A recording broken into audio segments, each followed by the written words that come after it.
Good afternoon and welcome to another Bermuda News and Views. I'm your host, Don Burgess. I'm just happy that today's a lot sunnier than yesterday. And today we're at the House Bermuda and we're in our Studio B.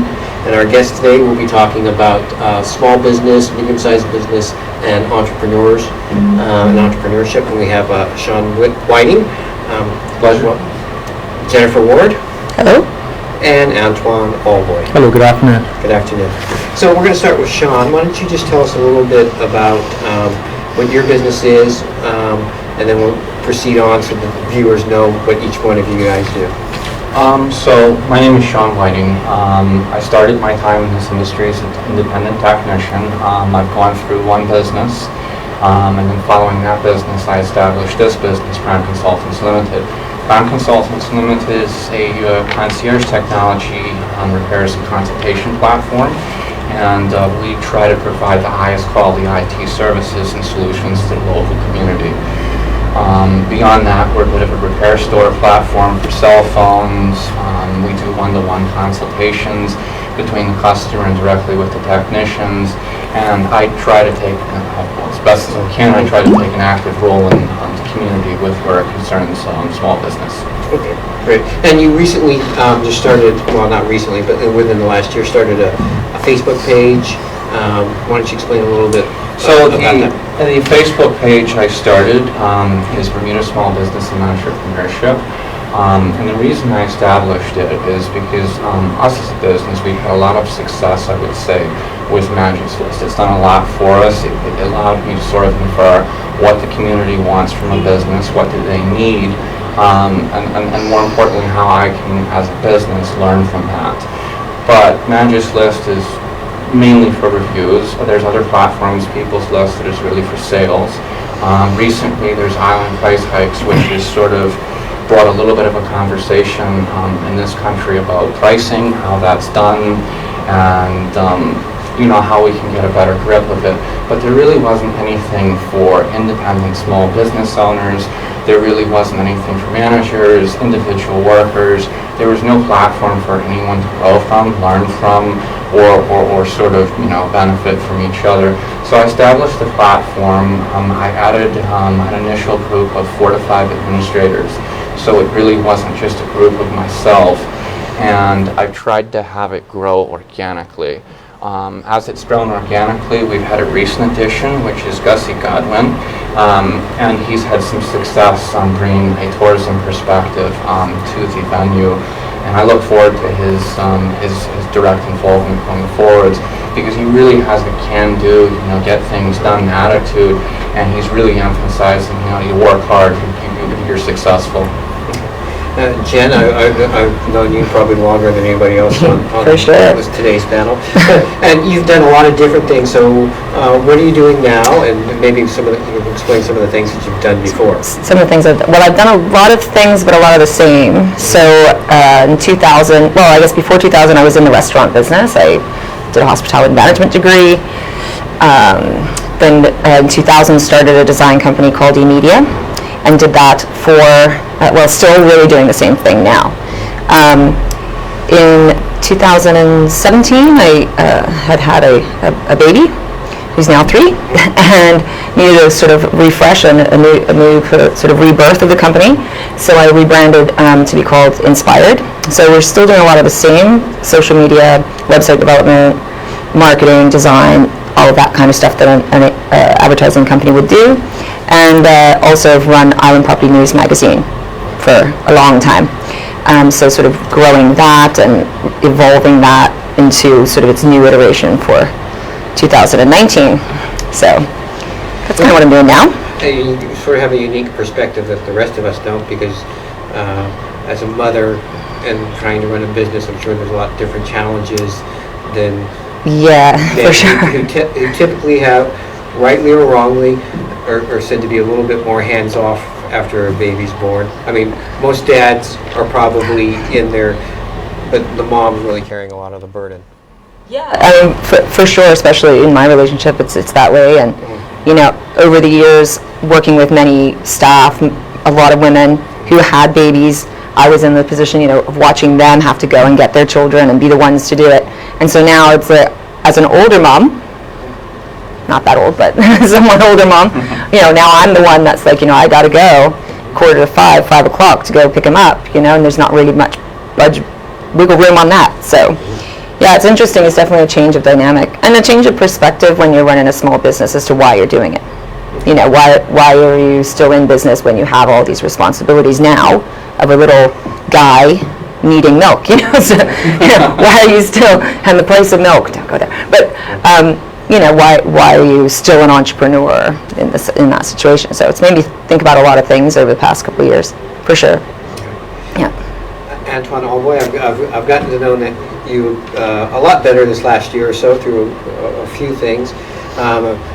Kinizumi, water sports, and for me to be able to say that correctly is a challenge because I normally butcher it. But just tell us a little bit about your business and what other things that you may have done. Well, I actually run and operate 3 businesses. My partner and I, we started back in 14. We started with renting phone castles, cotton candy machines, popcorn machines, stuff like that there for birthday parties, school events, community fairs, whatnot. And then we ventured in doing outdoor movies. So we have inflatable movie screens. And in 2016, we ventured into the water sport business. That's the main business that we run. And that was back in 2016 when we launched the water sport business. So those 3 businesses we have, but the main one is Kinizumi Water Sports. So how does one decide to become an entrepreneur and launch their own business? I mean, because it's a little bit more of a risk-taking rather than doing a 9 to 5 or having somebody else be your boss. Well, go ahead. Go. For me, I have always been type of an entrepreneurial spirit. When you asked me to participate in this panel, I was thinking back in when I was in primary school, living in Prospect.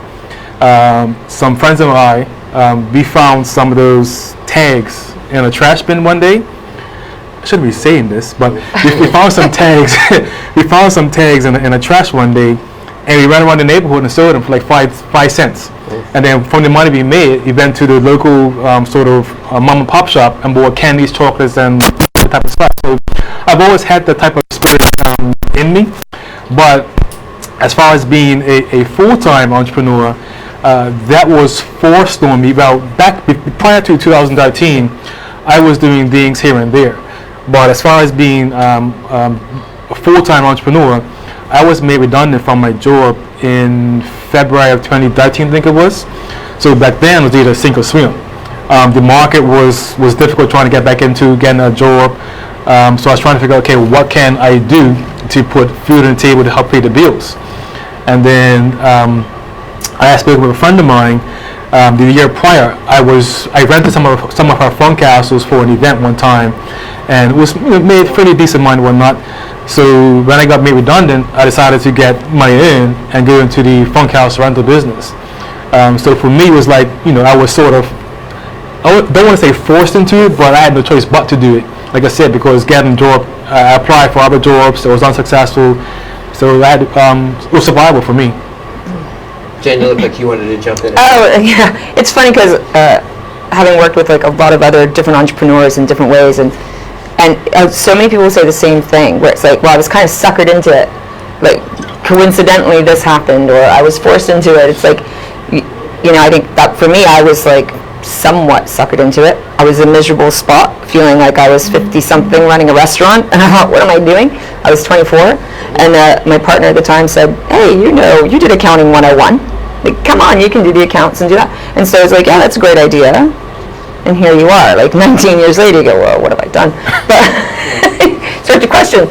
But it's like, a lot of the time something random will happen and then just sets you on this path. I think if you have that kind of mindset where you are driven, then that's what you kind of pick up on, I think. Yeah. For myself, I've always sort of been involved in IT technologies, and because of the demographics in Bermuda, the high prevalence of people having expensive cell phones, computers, etc., there's always been a need in this country for high-quality IT services. And when I was a part of another business, which I won't name, I developed a lot of ideas as to how to provide these services. And for me, it's kind of similar as Antoine. I kind of went out on my own because it was forced upon me, and there was no ideal fit for me in the market, because most employers, I would say their structure was not beneficial to what I'm trying to accomplish, and much of their capital and labor resources are allocated to inefficient means which are exhibiting diminishing marginal returns. And for what I'm trying to accomplish, it really needed a clean slate, and Prime Consultants Limited was really the best way to do it, because what I'm doing requires personalized service, and it needs to be smaller rather than bigger, which other participants are doing. So what are the positives about being your own boss, running your own business? I guess I can start with that. A positive about being your own boss is you're in control of the entire structure and the business model. You can fine-tune things so that they work. In my case, it was almost impossible for our business to field the expenses that it would have required to hire labor-intensive operation. So, you donate essentially sweat equity. In my case, I fill the role of manager, I fill the role of technician, I fill the role of advertiser, what have you, and that just allows you to be a lot more efficient than if you're trying to force yourself into somebody else's framework. Of course, there are downsides to being your own boss, and especially in a small business setup, there's not as much people to sort of bounce ideas off. And I've noticed that I'm the youngest person here as well. It's very, very difficult for somebody to sort of, Right. hit the pavement and do it, because, there's people older and wiser than you, and people think, maybe you're not experienced enough to do it. Jen, Yeah. Did you find when you were, young and you were starting off that people sort of poo-pawed your idea, or did you find people wanted to back you up and to help you? I think at the time, it was 2000. It's a long time ago, feels like. And people were quite behind us because we were young. And we started the business really to do website development, which at the time, other agencies were saying, no, we're not getting into that. How'd that go for them? But, so it was an exciting time. There was lots of people doing advertising and marketing, or spending that kind of money. So for us being young and kind of eager, people kind of supported it, I think. I happened to have a partner who was well known in the business. That helped, in the design business. So,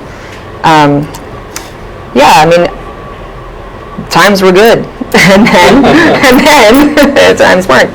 But I think there's always a lot of perks to owning your own business, flexibility. Going to pick up my son, and no one really getting upset about that except myself.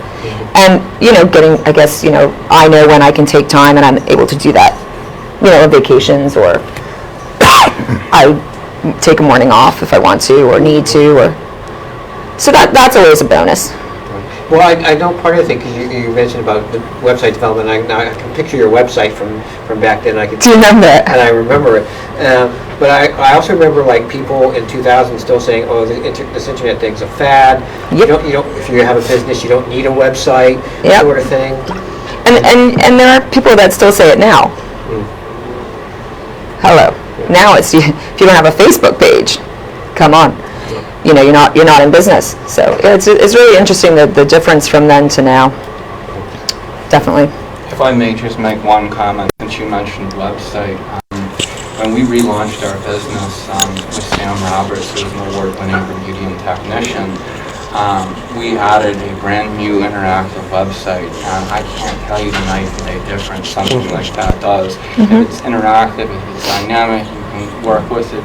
It really, really adds to your business. And if you do not have that presence, you just don't exist. You absolutely don't. It legitimizes you as a official business rather than a sort of fly-by-night man alone, working. So absolutely. I mean, I advocate for it all the time, Yeah, not just because absolutely. that's what I do, but yeah. That's why we're extremely thankful for Sam Roberts' involvement in our business. He's done tremendous things for us and gives us a tremendous amount of additional credibility. And Antoine, what do you like about being your own boss? The benefit of being your own boss is that you don't have to answer to anybody. The downside of being your own boss is that you don't have to answer to anybody. And I say that because sometimes as business owners, we tend to have tunnel vision and tend to think that our way is the right way. So when you don't have someone, when you're your own boss, the buck stops with you. And is helpful when you have someone there who can see things from a different perspective, because then that could prevent you from doing the wrong thing, spending too much more money or not doing this at all. So the benefit is not having to answer anybody, but there's also the downside as well. How do you decide what risk you're going to take? We know, like, you tried to bring in the sea breacher. You thought that was a good idea, and then unforeseen thing made it more complicated than what you had planned. All right. So to answer your question, well, me personally, I'm a risk taker. I take risk, measured risk at that. It's not that like off the cuff type of risk, but I think about it, plan it out, and execute. But no risk, no reward. Game with wins. So as far, and I like doing different stuff. I don't like doing the same mundane sort of everyday type of stuff, and that's how I got into the water sport business. That's how I got into water sport business with the sea breacher, which is the shark boat. The sea breacher was something that's different, and so I saw it, I liked it, I did my research. My partner and I, we brought it in. It was interesting to deal with the ups and downs, mostly downs. It was interesting to go through that process. It was a learning experience, a very expensive learning experience. I don't regret anything that happened, but it was just a learning experience that I'm glad I went through it. I didn't idea. I would have rather not have gone through it, but it was a learning experience. But risk, I'm a risk taker. Go ahead. Oh, I think one of the what any kind of entrepreneur, serial entrepreneurs as I call them, are completely, it's about passion, I think. And once an entrepreneur gets passion for something, it's kind of, you can be unstoppable sometimes. I completely agree. Like, that's probably one of my biggest challenges, having been in business, is working in a bubble. And you've got your own business, you're going down a path, and like, here you go. And the passion's all in you, and there you go. And it's hard not having people around to kind of check you and go like, hey, get some brains behind your passion. Not that they don't have brains, but like, the thought process and the stepping back from it. But I think every entrepreneur, it's driven by a lot of passion for what they want to do. Yeah, and I absolutely agree with your point there about passion. Yeah. Absolutely driven by passion, and for us, passion is sort of what drives us. With Sam, passion is what drives him, and that's why he's made sense to be added to our structure. But going back to Antoine's comment, I'm actually a little bit of the opposite. I don't like taking risks, and what helps me make decisions is involving customers, involving the community. And again, I cannot stress to other business owners, utilize platforms such as Magicless, utilize the groups on Facebook. If you ask a customer what they need, in my experience, they generally, they tell you what they need.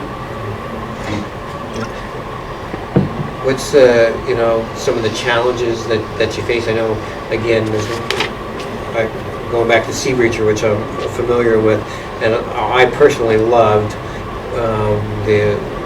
going down the Ferry Reach and watching it jump out of the water and dive in, and I was disappointed when you announced that you had to sell the boats. What are some of the red tapes of business feel like? Maybe some government hurdles that might be in the way that impede you to getting progress and getting up and running, or even to running smoothly? That's a loaded question. For me personally, I think even taking the sea breacher out of the picture, I think okay, I'm sort of a risk taker, so I like doing different stuff. Before the Sea Breacher, after Fun Castles, we had the mobile zip line. That was a mobile zip line, and being in Bermuda, we tend to live in a box to a certain extent, meaning the different experiences, different opportunities. Bermuda as a whole is hesitant or afraid to take that step and do it. And what I mean by that, when we bought in the zip line, obviously we need to get insurance for that. Right. My health insurance at the time was with August. So we wanted to get the zip line insured and also get the liability and all that kind of stuff. It took I spent maybe 2 to 3 months going back and forth with August trying to get the proper insurance for it. They were asked, I'm not slamming August, they were asked a question, I would answer it, that answer will provide them with another question and so on and so forth. So we went through 2 and 3 months trying to get this device insured. It came to a point where I said, well, forget this, I'm going to try other insurance companies. I went to Colonial. Colonial said that the apparatus was new, they never seen it before, they don't know if they can get it insured. I went to Friesenberg. I went to every major insurance company on the island, and it was pretty much the same response until I went to BF&M. BF&M looked at it, had some questions. They wrote a policy. It was kind of expensive, but considering they're the only insurance company to insure it, we went with them. So when it came to the Sea Breachers, I didn't bother go out to the other insurance companies. I went straight to BF&M because I had really established a relationship with BF&M. So when it comes to issues as far as risk, it's like Bermuda as a whole are too afraid to step outside the box. When it came to the Sea Breacher again, Marine and Ports, the Port Authority, that was completely new. When we bought ours in 2016, there were less than 100 worldwide. Less than 100 worldwide. Our boat was 97, 98. So because it was new, because they had not seen how it operated, it was like all these stipulations, and you can't do this, you can't go here, you can't do this. It's like all that was in it. And in one instance, like we couldn't operate, even though we applied, we were refused to operate in dockyard because the Port Authority said, well, because there's too many boats out there, so the marine traffic is too high out there. They were under the impression that, we mentioned how the boat would dive, they were under the impression that the Sea Breacher would dive like a submarine and stay underwater and pop up out of nowhere in front of a boat.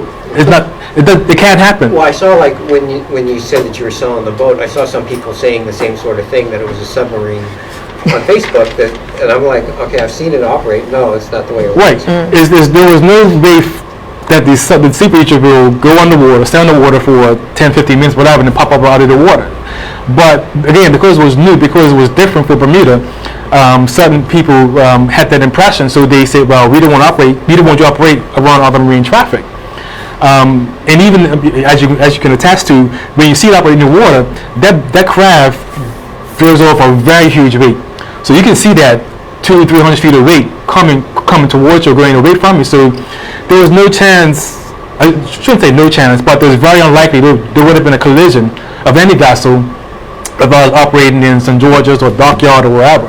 So it's just like, I don't want to say small-mindedness, but the unwillingness to step out of our Bermuda's another world comfort box. There's a world going on around us, and a lot of things that our tourists want to do, we don't offer because we're afraid to offer it. The tourists from 10, 20, 30 years ago are not the same tourists that come to Bermuda today. They don't want to just go to a beach, drink rum swizzle, and then have tea and then do whatever at that night.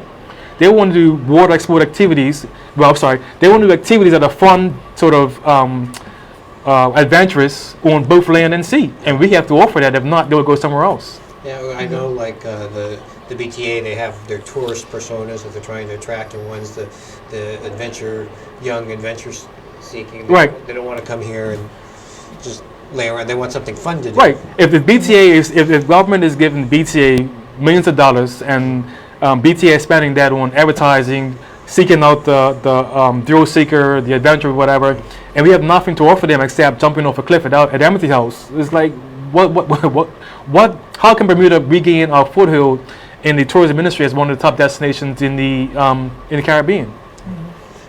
I guess also like being an entrepreneur, how do you have to be not listen to the naysayers? Because that's going to pop up, the people who say, oh, you can't do that, or that's a dumb idea. Especially now with social media, you're going to get that wide range of opinions right away.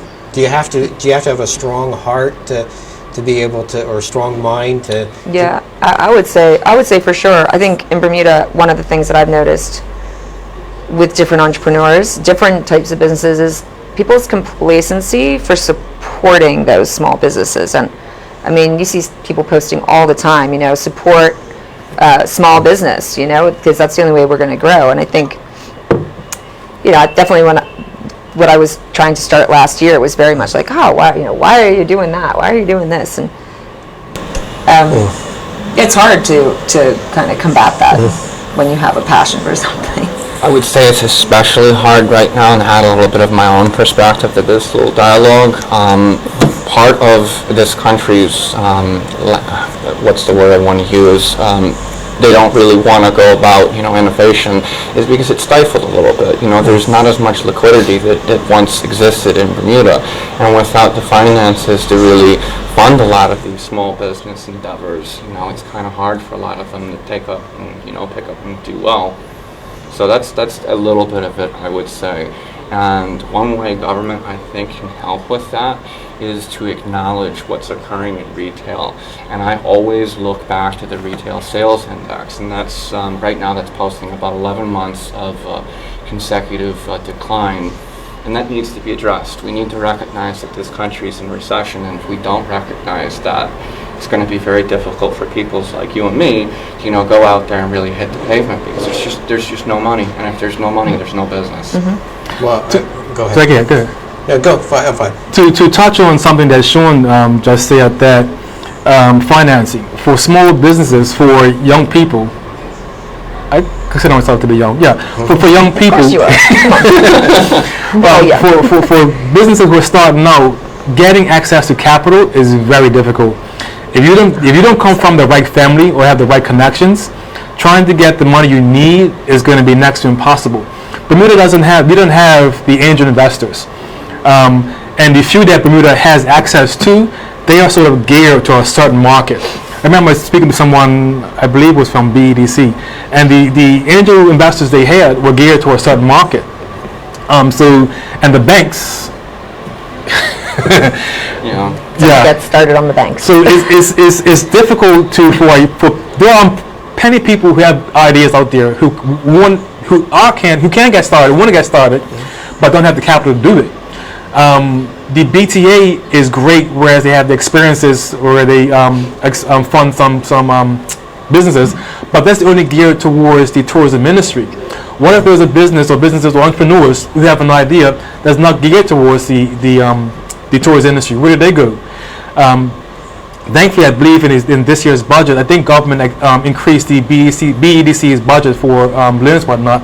But as a whole, Bermuda, access to capital is very difficult in Bermuda. Well, I know like the BEDC's set up to try to help small business or people to get off the ground. And they have also the rocket pitch competition as well. Rocket pitch. They have Startup Weekend, which is another great thing that they do. I think the problem is there's a lot out there, but what you need to have in order to get that is very, it creates a lot of hurdles for small business or businesses that, have had the ups and downs and downs and downs and ups, and, trying to give the bank or BEDC, everything that they need in order to approve you for these things. That can be difficult for people who, are not, savvy accountants and everything, and how do you get all of that stuff together for everything that you need, and that's always hard to. I think the BEDC fills a definite need for Bermuda. They do a lot of things. They speak about entrepreneurship quite a bit. They have functions, as you've mentioned, and I think government is really looking at the BEDC, and they're thinking about how they can better give them resources and how they can help small businesses. And I mean, for me, looking back at capital and access to it, I was sort of optimistic. We had a business called Ignite come into Bermuda, and Ignite looked to be willing to speed a lot of the small businesses along, help the smaller participants. But it's kind of curious that they've picked larger businesses such as franchises rather than sort of businesses like yours, businesses like, for example, there's people in this country that have had success with doing even like baking businesses. They make cookies and they just go viral. Small little ideas like that we need to support versus established businesses that already have money, already have involvement, and you name it. I think that's interesting talking about Ignite and other incubators, and the 15 that were chosen to be in that sort of first round and looking at who they were. They can only pick 15, so I don't know what the requirements for picking were. But it obviously shows a huge need and gap for people like ourselves, entrepreneurs who need support. Yeah. That's one thing that's come out of it. 185 people applied to Ignite. It was absolutely obscene. Unbelievable. Yeah. There's a lot of us out there. So that makes me feel better because obviously we're not alone. So how do you take something like that and build on that? Right. I know one of my friends who has a small to medium-sized business was complaining about in the last budget that it seems like other businesses are getting tax breaks and or not having to pay taxes or some import duty relief, as the case may be. What would be really good? I'm generalizing here, but what would be really good for somebody who's trying to start a business or somebody that's already established as a smaller business? What could government do to try to help? Well, I think it was exciting to see that there was going to be tax breaks for smaller businesses, but the tax breaks come for brand new businesses for their first 6 months. But what about all the existing ones of us that are out there who are just struggling to get, but if you've been in business, you don't count for that. So it's like, how do you keep those businesses open rather than starting on the brand new businesses? So it's, looking at both sides, I think. I would say that what they did there was a bit of a Band-Aid solution, and I always go back to retail sales showing that we're in recession. One of the things government could do is just acknowledge, hey, look, our policies have been ineffective. They've not stimulated innovation. They've not stimulated growth. And we need to sort of be looking at across-the-board tax relief rather than increasing taxes. Because as long as we are in an environment where taxes are just going up and up and up and costs are just going up and up, we're going to have businesses on the door of insolvency. We're going to be seeing participants, fearful to enter the market and become entrepreneurs. And, this country is just going to continue to stagnate. So we need to recognize the elephant in the room. Well, I would say, some people would argue that we're not in a recession because they'd use 2 quarters of GDP to define whether or not we're in recession, and that's been up. But the bottom line, as far as the retail sales being down, that's hurting people who have the business. Yeah, they don't. That's recorded. Yeah. Yeah, they don't care if GDP is up if less people are spending money in their store. As an economist, I would say GDP is a bit of a poor way to look at the economy as well, especially something like Bermuda. You really need a more comprehensive approach to seeing, hey, what's going on in Bermuda, what's not working and what's working, and what's obviously not working is the taxation. It's just too much. Yeah, the price of doing business, it's prohibitive. It's obscene. And then don't even talk about trying to have an office anywhere. Oh boy, it's just so expensive. Yeah. Which is part of the reason why we're here in the house. We're in the house, yeah. Exactly. It's a cooperative voting space so that, people, as we come in here, there's people in the little breakout rooms because they can't afford rent in the city of Hamilton. They're having to share space with other people. And, again, talking to some of the points that you guys had earlier, but hopefully maybe cooperatively, being able to bounce off an idea off another entrepreneur that's in here trying to get their business off the ground. Yep. I don't know if when it comes budget time or leading up to budget time, if government, rather is a PLP government, or even if the OBA did it, or even going back farther to UBP, if you always hear about how government has reached out to the reinsurance or the insurance or the big companies to get their feedback on ABC, XYZ. I don't know if government does it. If they don't, it would be nice to get a group of small entrepreneurs, small business owners to get their line. But it's difficult. It's a juggling act, don't you Yeah. think? You're over here, you're trying to balance everything. And then, you're trying to increase and expand and take on more work and hire someone, but then it's prohibitive to hire someone. And that doesn't generate growth in Bermuda. That doesn't employ more Bermudians. It doesn't entice you to employ people because, either you jump into a new tax bracket or, you have to pay their health insurance, and how can you afford that, et cetera, et cetera. So it's a huge challenge.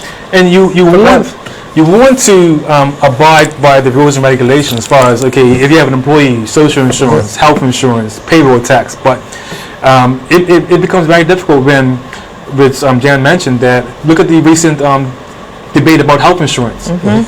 For a small business owner to pay health insurance for yourself and for your staff, for have a reasonable health insurance premium, most insurance companies have to have at least 3 people. Yes. Yeah. If you have less than 3 people, you're paying through the nose for health Absolutely. insurance. Even when you have 3 people, you're paying through the nose. But it's very prohibitive and restrictive. Again, you want to, especially my business, being what I do in the water, you need to have that health insurance. But at the cost of doing business in Bermuda is very high. Yeah. So somebody who's starting a small business, because like most people probably don't know about the health insurance. You said 3 people, but where's the real break come in? What numbers do you have to have? Well, you can't even get a business policy unless you have 3 people. So what happens when it's just yourself? You either have to go get private insurance, which can be a huge amount of money, $900 depending on your age, all that stuff, or you're on HIP, which Doesn't cover nothing.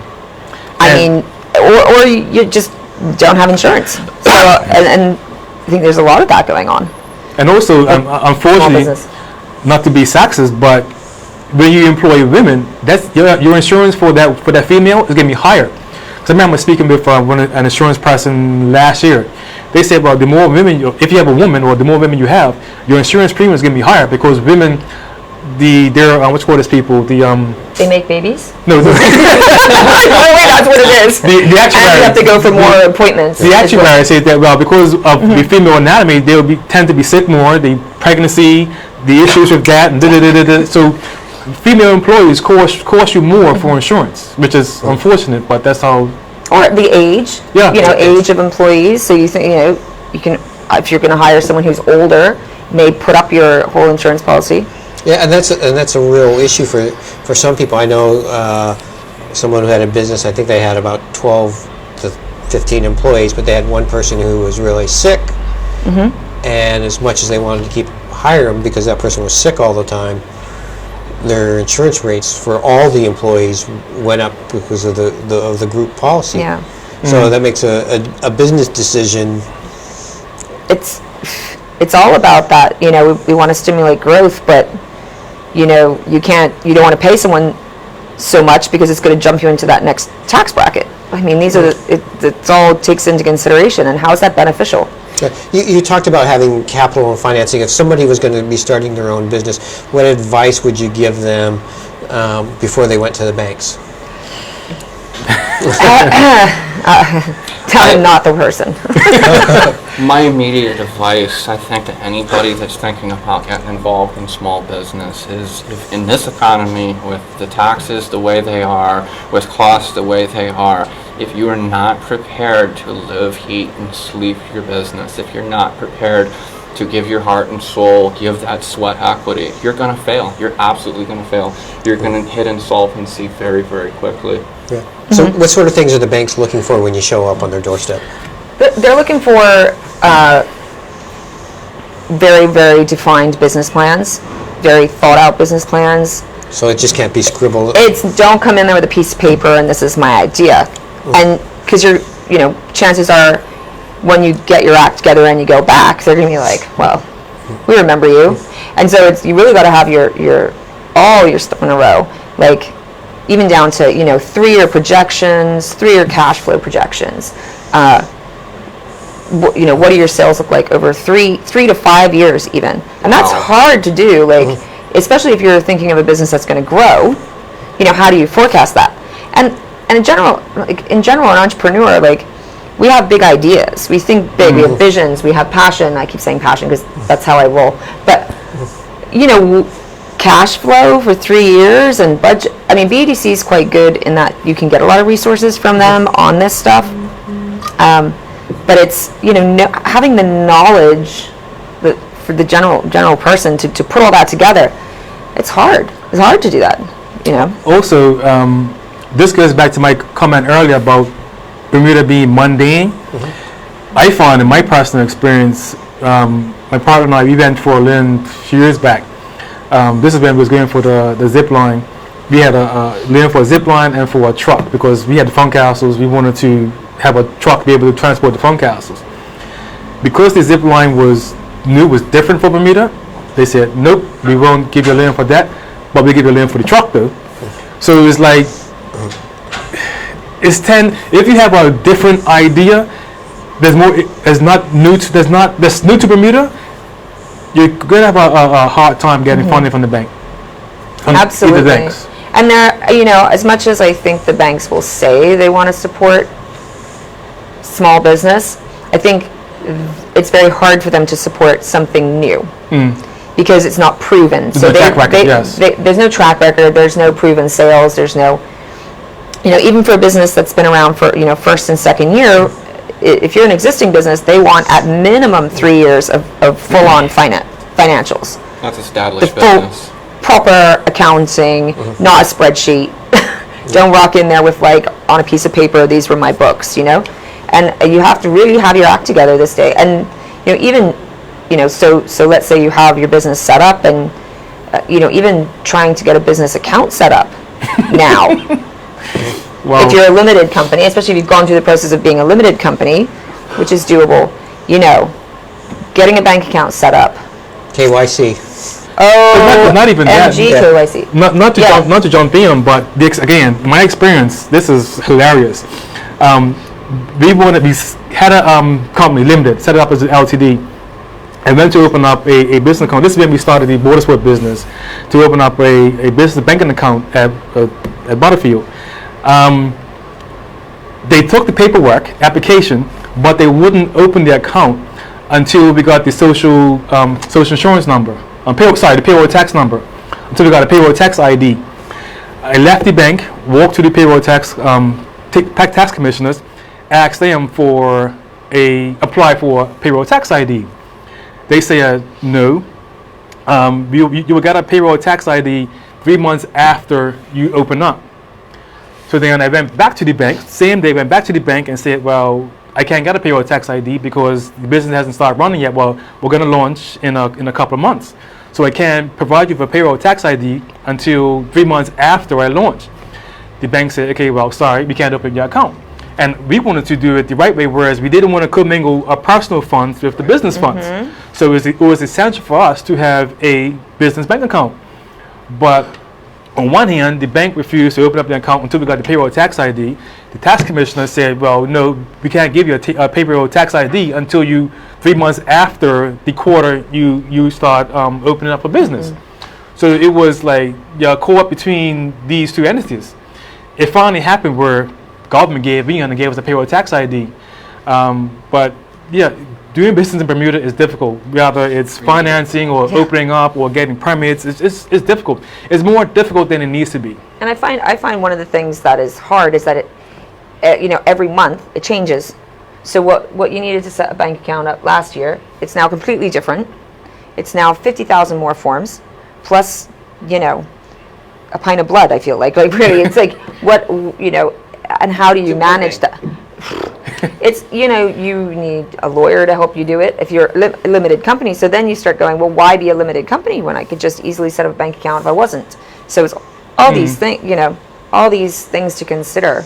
And I mean, to me, that speaks to, again, a bank being risk adverse. They're not inclined to make these loans, and where they do, they attach high interest rates onto them, just because, they're concerned, if I lend that person that money, what's going to happen to that business a year from now, and am I going to get a return on that? And I think the banks are looking around at their economy, and they're saying to themselves, things are really poor, taxes are increasing, costs are increasing, it's going to be very difficult for a participant to be economically viable for me, so they're going to increase the barriers of entry, and personally I don't blame the banks. It's really the operating conditions in Bermuda that are at fault.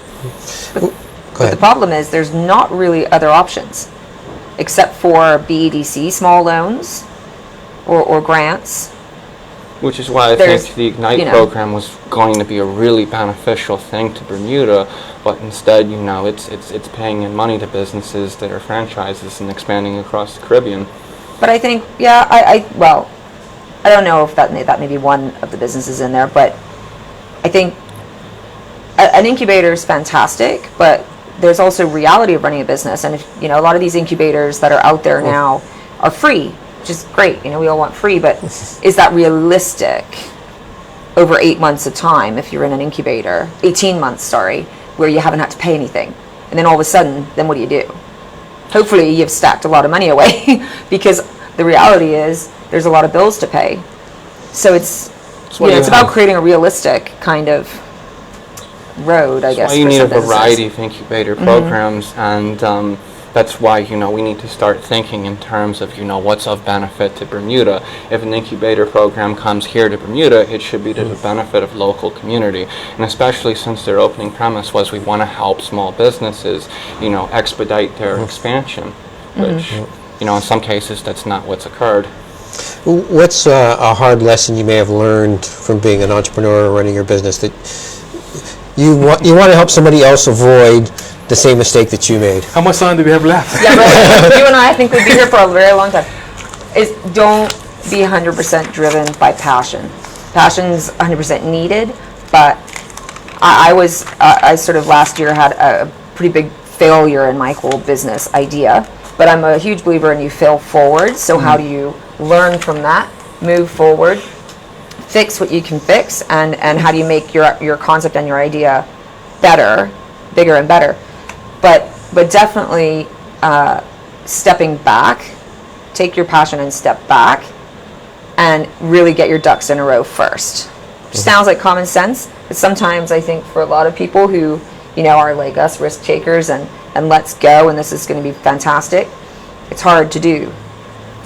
Yeah. I think for me, my advice would be to get everything in writing, especially when dealing with government. Get everything in writing, because if you have to deal with more than one government department, division, or whatnot, and then this government department says, okay, well, you didn't have permission to do this, and there's other government department that's saying, well, we were told that you didn't have this, so it's like, and that you did have the permission, so if it's your word against the other government department, so who are they going to believe?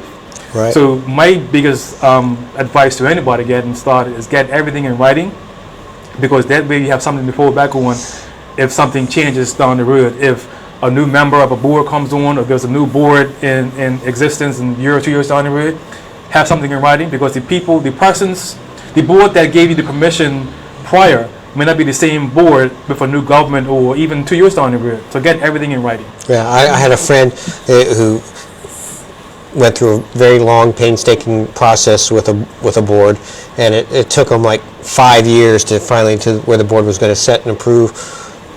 Then a new board came in, and they had to start all over from jump A. All the previous work was pretty much lost. Yeah. That's heartbreaking. Huh? Yeah. Sean? I mean, for me, a lot. What I would tell people is just remember, you're in business in a recession, and largely it's going to be very difficult to be as successful as you once were if you don't have that passion, as you were mentioning. If you're not really to put in that sweat equity, you're just going to fail. So if you're going to enter this business, you're going to be in business in Bermuda. Just know what you're getting into. Now, we've mentioned the BEDC several times. What are some resources that somebody's starting out for business? How can the BEDC help them? What, Yeah. oh, well, I have quite a close relationship with BEDC. So I just finished their Streetwise MBA program, So I don't think that's a program for people who are just starting out, but definitely if you've been in business and you're looking to sort of grow your business and get to the next level, that's an amazing course in sort of directing you. 6 months, hardcore. It was a big challenge. So when you say Streetwise MBA, what does that mean? Streetwise MBA. So it's a program that they brought in, facilitated through the U.S. So it's run sort of all over the U.S. and they have it here. You can sign up. It's, like I said, a 6-month course, and they run you through kind of every part of business and your business. So typically an MBA course, you would use sort of case studies of different businesses and do your work. But this is actually using your own business, your own accounts, your own everything, and developing a growth plan from that at the end, which you have to present, and you learn a lot of things. Very eye-opening, even for someone who's been in business for 19 years, and there's a huge 4-week marketing point where everyone goes, oh, Jen's, I'm like, no, you learn 100 things you never knew about yourself, your business, and everything. But for a new business, they have Entrepreneurial 101, which is a fantastic program. You learn how to do your business plan, how to do, all the base things that I think a bank would need, or even an investor would need, or just things to set you on that, get your brain together in the right path. And that's a good program. For me, the BEDC, they have, I think government is on the right track with as far as funding BEDC more. I think they doubled their loan program. I think they did. It's going from 20 to 50,000 for their loan cap, which is good. So, well, that's the loan. They also have the loan guarantee program, correct? Oh, the guarantee program, yeah. So they have the micro loan program, plus the regular loan guarantee loan program of up to 200,000. It's 65% now, which it was 50. That's So I think government is doing the right track with that, and BEDC. BEDC has a lot of resources that the starting out entrepreneur, even the seasoned entrepreneur, as Jan has mentioned, can utilize.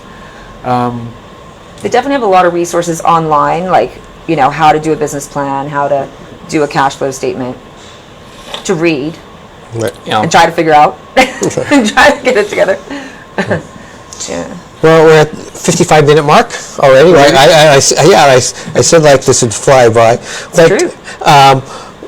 Just a chance to your final sort of thoughts. We'll start with Jen, because I know tomorrow night you've got an event going on. Oh yes. Part of what I do is Island Property News, and it's great as an entrepreneur to work with other entrepreneurs. So we do Contractors Awards every year that are voted on by realtors. And so our awards party is tomorrow night at Docksiders in the back room. And so it's an open event for anyone to come to. So any contractors, small, large, the load's going to be there. And cash bar, happy hour prices. And so all are welcome to come and network and get to connect with other businesses and small businesses in that arena. So. And we haven't talked about networking at all, but like I guess as a small business, networking is really crucial. Absolutely. So one of the things that, as part of Inspired and part of why I rebranded, was because I have realized over the years that I've worked in a bubble, which has not been to my benefit or the business's benefit. So one of the things that I'm trying to do is to create more of an entrepreneurial network. And so if there's anyone interested in that, they're welcome to email me in terms of creating more networking space and events sort of monthly to get all of us kind of people together and not work in a bubble. Right. Or to bounce ideas, be able to have that connection and I know someone that could help you, and you know someone that could help that person, and kind of foster that much more, because I think if we grassroots through entrepreneurs, I think we could get a lot farther than we are. Much like your Facebook page, and I think that's fantastic. Absolutely, Absolutely fostering all of that. I just want to make a note on that Facebook page. It's less me and it's more the community. I mean, that's what we're trying to drive from that page. It's a page for Bermuda. Get on there. Get involved with it. Post content. It's a page for everyone. It's not really just a page for me or any of the other administrators. Yeah. Or for any one business or one type of business either, which is absolutely. fantastic. And for workers as well. It's not just for businesses, it's for individual workers, entrepreneurs, small businesses, anything that benefits the local Bermudian community.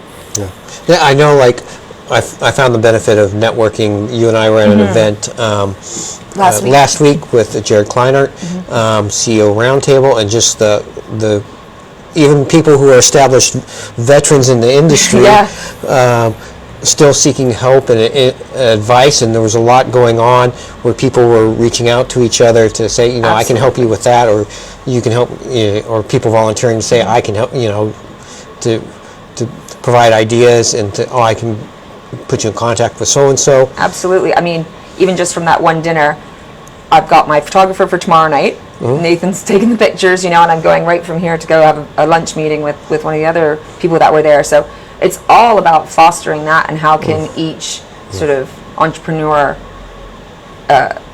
bring up that next add to that other business, and what can you do together? Well, again, it's like not being in that bubble again. Yeah. Somebody else has a different viewpoint, and they can see things slightly different, and they say, well, did you try looking at it this way? Absolutely. Absolutely. So if anyone is interested in that, definitely send me an email at jen@inspired.bm, because we're going to be starting up some sort of socials. We all like coffee. I love coffee. Wine, no one's going to complain about that. Yes. So Prosecco, but like more, and we need more of that. More not working in a bubble, and more bouncing off each other. I think for entrepreneurs. I mean, to add to that comment right there, something that's been extremely helpful for me is just involve your friends. Everybody knows a friend or something. Involve them in your business. It doesn't just have to be an organization like the BEDC. Antoine, you're going to have the final word today. Anything you want to add right here at the end, or anything you want to say, or anything about your business you'd like to promote? A couple of things. Most people tend to always think that we're bashing government. We're not bashing government because we want to. We're just, in some cases, frustrated. The small business entrepreneur, we're not adversarial to government. The more small businesses are in operation, the more people we can hire. The more people we can hire, the less people are dependent on government services as financial assistance, whatnot. So in some cases, go into some various departments. When you walk in, it's like you feel like, should I be here? It's like it's an adversarial. As soon as you walk in, it's like adversarial with dealing with them, and you don't want to do that. But it's a partnership. Like I said, the more small businesses are in operation, the more people we can employ, and the less people are dependent on government services. And it's all better for the economy all around. Yeah, win-win. Exactly. Yep. I mean, if I may just make one more addition there, I know everybody always says support small businesses, but I just want to hammer in that point right now for everybody that may be struggling in Bermuda. Support small businesses, support entrepreneurs. Go to your local barber shop or your local deli or something. Businesses in this space really, really need your support. And I'll say one last thing. Okay. Kinizimi Water Sports, we are based in St. George's by on Penrose Wharf. We are in the coach shed, number 6 coach shed. We do jet skis, and hopefully do banana boat pretty soon.